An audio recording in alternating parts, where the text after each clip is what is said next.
과연 정말로 희소 가치가 높고 좋은 양의 어떤 물건이 나한테 올 것이냐, 가격이 높냐 낮냐, 이런 부분은 저는 좀 빠른 판단, 나한테 필요한 그냥 하는 거죠. 신속하게. 네. 네. 그럼 부동산 거래의 가격을 결정하는 중요 요인이 있을까요? 지역사에 맞는, 로컬에 맞는 새로운 어떤 가치 기준이 만들어진다면 서울의 강남보다 훨씬 비싼 가격이 나올 수 있다는 거죠.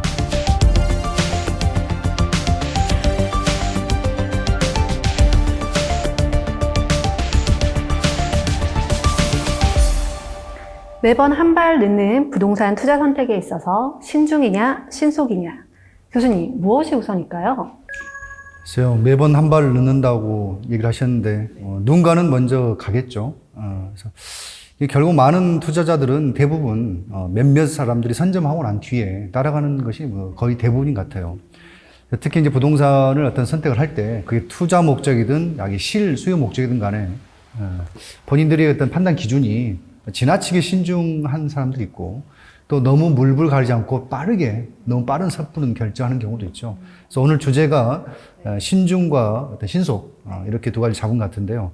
우리 다음에 설명드릴 케이스를 한번 보면서 과연 어떠한 것들이 맞았는지 그걸 한번 검토해 보면 어떨까 싶습니다. 네. 사건은 작년이었던 것 같은데요. 예. 순천 역전하고 이마트 사이의 큰 대로변 상업지 약 108평쯤 되는 그런 토지가 있습니다. 그 토지는 자동차 정비 관련 업체가 있었던 그런 곳이었고, 도로 입구가 좀 좁고, 좀 건물이 노후되어서 썩 메리트는 없어 보이는 어떤 그런 물건이었습니다. 평당 한 800만 원 정도에 나왔던 물건인데, 대부분 많은 그쪽 주변 지인이라든지 또 주변 어떤 그런 부동산 업체들이 가격이 너무 세다, 이런 게 거의 좀 팽배했었습니다. 그랬는데 이제 어느 날 A씨라는 분이 이곳에 어떤 건물을 짓고 싶다라고 해서 이렇게 접촉이 왔었고, 대신에 가격적인 부분을 조금 흥정을 해달라, 그래서 가격 부분만 맞으면 자기는 매입을 하고 싶다라는 의사를 밝혔죠. 그러한 과정이 거의 2개월 정도가 지났는데, 당연히 매도자 입장에서는 그렇게 썩 그 가격은 하고 싶지 않았나 봐요. 네네, 그렇죠. 자, 그랬는데 이게 또 무슨 신의 운명인지 그동안 쭉 거래가 안 되다가 갑자기 또 다른 매수자가 또 생긴 겁니다. 그래서 그분들도 사겠다. 대신에 본인들은 흥정하지 않더라고요. 네. 가격을 원하는 그대로 이렇게 잡았습니다. 그리고 일사천리하게 계약금을 넣고 계약서를 작성하고 그렇게 계약이 마무리돼 버렸죠. 그래서 지금도 건물 신축 중에 있는 걸로 알고 있는데요. 네. 그래서 이 케이스 때문에 그동안 쭉 거기에서 집중을 하고 대금 준비도 하고 했던 분은 가격만 조금 내고가 되면 되겠지라는 생각, 그리고 이 물건은 그동안 거래가 쭉 안 돼 왔기 때문에 본인이 아니면 과연 누가 사겠느냐라는 어떤 조금 아니라는 어떤 그런 생각을 갖고 있었는데, 이게 무슨 일입니까? 결국은 그러한 대안이 사라져 버려가지고 지금 당장에 조금 이전해야 되는데 굉장히 조금 어려움을 겪고 있다, 이렇게 좀 말씀드릴 수 있겠네요. 네. A씨 입장에서는 상당히 조금 속이 많이 상하셨겠어요. 많이 상하죠. 네, 내가 사고 싶은 물건을 못 샀을 때는. 네, A씨가 이렇게 조금 오랫동안 신중하게 결정한 이유가 토지가 조금 나와 있는지 오래된 물건이었을까요? 네, 제 기억하기로는 한 4년 정도 이렇게 계속 공개적이든 비공개적이든 물건이 나와 있었는데 어쨌든 거래가 진행되지 않았기 때문에 아마 그런 생각을 좀 했던 것 같습니다. 그래서 잠깐 고민하는 사이에 지금 어떻게 보면은 B씨에게 이거를 뺏겨버린 상황인데, 네네. 단순히 A씨가 너무 신중해서 운이 없었던 것일까요? 그러니까 이제 어떻게 보면 운이 없었다고 볼 수도 있는데, 그 비하인드 스토리는 이렇습니다. 이제 그분이 한참 이 물건을 보고, 그 다음에 가격적인 부분만 조금 조정하면 되겠다라고 계속 저렇게 내고를 갖고 있는 사이에 다른 업체도 약간 동종업종이었어요. 네. 다른 업체는 이제 조금 회사격인데 마침 그 주변에 다른 필지를 계약을 했었어요. 그런데 어떤 부득이한 사연으로 그 계약이 파기된 겁니다.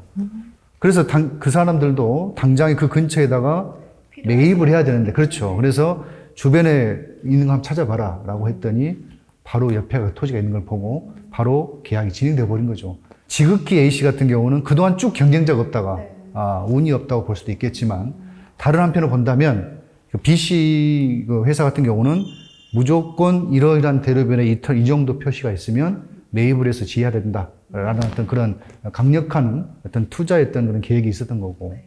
그래서 거기서 조금 차이가 좀 나지 않았나 싶습니다. 그럼 교수님 이 사례에서 보면은 A씨 같은 경우는 조금 소극적, 그리고 이제 B씨 같은 경우는 조금 공격적인 투자 성향의 차이를 보이고 있는데, 결국에는 가격이 원인이 됐잖아요. 결정함에 있어서. 그러면은 이제 이런 부동산 거래의 가격을 결정하는 중요 요인이 있을까요?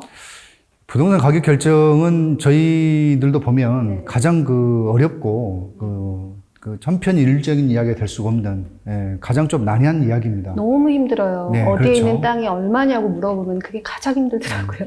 아니 그것도 그렇지만 얼마냐고 물어본 것은 말 그대로 주변 거래 시세를 봐가지고 하면 되는데 이게 비싸냐 싸냐 네네. 적정 가격이냐고 물어보는 거죠. 네네.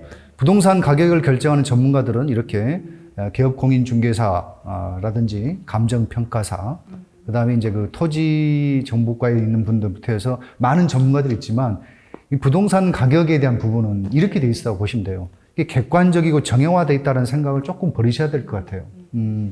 그래서 가격 결정은 누가 해주는 게 아니죠. 자, 자신의 가치, 자신의 부동산의 가치의 가격을 타인이 매겨주는 건 아니라는 얘기죠. 그래서 어쨌든 제가 생각하는 가격 결정의 중요한 요소는 필요성에 대한 척도입니다. 내가 반드시 그 토지가 필요하다. 그러면 다른 사람들은 10원을 주고 안 사도 나는 100만 원 주고 살 수 있다는 그런 사실이 필요한 거죠. 그래서 나한테 필요하다 한다면 가격 부분은 고려할 사항이 아니라고 봐야 되는 거죠. 그 밖에 다른 부분을 고려하고 훨씬 더 다른 문제에서 요구를 하고 가격은 맞춰주고 이게 훨씬 더 가격 결정 부분부터 해서 일사천리로 빨리빨리 진행될 수 있다. 그런데 가격 부분이 터덕터덕 되면 이후에 2차, 3차 어떤 그런 협의상 이런 부분이 딜레이 될 수밖에 없고 가격적인 좋은 조건을 돌아버리면 이처럼 이중 매매는 아니지만 이처럼 넘어가 버릴 수 있는 상황이 생긴다는 거죠. 네. 그래요. 근데 교수님, 네. 누구나 사실 비싸게 팔기를 원하고 그렇죠. 또 싸게 사기를 원하잖아요. 그렇죠. 많은 분들이 대부분 다 그런 생각을 가지고 있어요. 누구든지 토지라든지 부동산 모든 것들을 싸게 사고 싶어 하죠. 그런데 이제 문제는 그런 대다수의 사람들과 같은 생각을 한다면 과연 정말로 희소 가치가 높고 좋은 양의 어떤 물건이 나한테 올 것이냐. 다른 생각과 다른 마인드를 가져야 되겠죠. 그래서 다른 사람들은 싸게만 원할 때 나는 고가를 주고 매입을 하겠다라는 어떤 그런 생각들이 결국은 좋은 물건에 다가가는 그런 기본적인 마음이라고 생각합니다. 네. 요즘에 부동산 트렌드가 많이 좀 바뀌고 있죠. 네. 네. 어떻게 바뀌죠? 이렇게 보면은 네. 그 창구형, 그러니까 농협에서 쓰던 그런 창구를 또 임대 아니면 네. 매매를 해가지고 요즘에 순천에 굉장히 핫한 커피숍으로 바뀌었잖아요. 네. 그것도 참 트렌드가 많이 바뀌었다 생각을 하고 있고, 우리 또 일반적으로 어떤 카페나 커피숍을 갔을 때 인테리어 자체가 그냥 다 노출형으로 되어 있는 그런 노출 콘크리트 그런 형태로 되어 있는 네. 그런 것도 많이 봤고요. 그렇죠. 건물에 대한 기존의 어떤 시각, 그리고 어떤 그런 매장과 어떤 그런 부분들도 마찬가지고, 주택도 마찬가지입니다. 점점 더 이 완전히 그 자유 창작이라기보다는 제 생각엔 그렇습니다. 그런 것보다는 이 정형화를 깨버리는 거죠. 무엇이 멋지고 무엇이 맞느냐. 즉, 옳고 그름에 대한 기준이 완전히 모호해지는 지금 이 시대에 살고 있습니다, 저희들은. 그래서 남들이 봤을 때 뭐 저래 라고 또 본인한테는 굉장히 멋있게 보이는 거죠. 그래서 그러한 것들의 부류가 맞고 유사한 분들이 결국 이런 조그만 사회 집단을 만들어가고 부동산의 가격도 결정되는 거라 이거죠. 그래서 이제 부동산 트렌드의 변화라는 것은 기존의 어떤 객관적인 어떤 감정 평가라든지 객관적인 가치 이런 것에서 많이 탈피될 수밖에 없고, 지역사회에 맞는 로컬에 맞는 새로운 어떤 가치 기준이 만들어진다면 서울의 강남보다 훨씬 비싼 가격이 나올 수 있다는 거죠. 그런데 기존에는 어떻게 거기보다 이게 더 비쌀 수 있느냐. 그렇죠? 네. 이런 트렌드 변화를 본다면 가격 결정을 할 때 있어서 그런 부분을 조금 더 내려놓으셔야 되지 않나, 이런 생각이 듭니다. 우리 면 씨는 지금 우리 사례를 쭉 봤는데 신중인가요? 아니면 신속인가요? 어느 편에? 저는 굉장히 신중한 편이어서 굉장히? 사실 놓치고 후회한 경우도 상당히 조금 많이 있었었거든요. 부동산만? 네, 뭐 부동산이든 사람이든. 근데 이제 요 사례 같은 경우는 이제 저는 그렇게 생각을 해요. 이제 필요에 의해서 내가 이 자리에서 이 영업을 하겠다라는 정말 필요에 의해서라고 한다고 하면은 조금 신속하게 판단을 하는 게 중요할 것 같고 그렇죠. 그게 아닌 뭐 시세 차익이나 내가 그냥 요거를 가지고 있으면서 수익률을 조금 얻겠다 이렇게 싶으면은 조금은 신중하게 다가가도 괜찮지 않을까. 아주 좋은 판단이에요.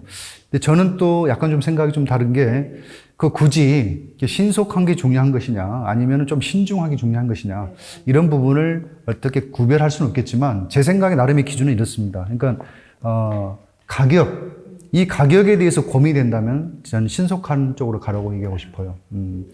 다만, 법률적인 문제, 토지 경계라든지 어떤 타인의 소유권이 문제가 있다든지 뭐 법정상권처럼 법률적으로 좀 어려운 부분이 있잖아요. 걸려있는 부분들.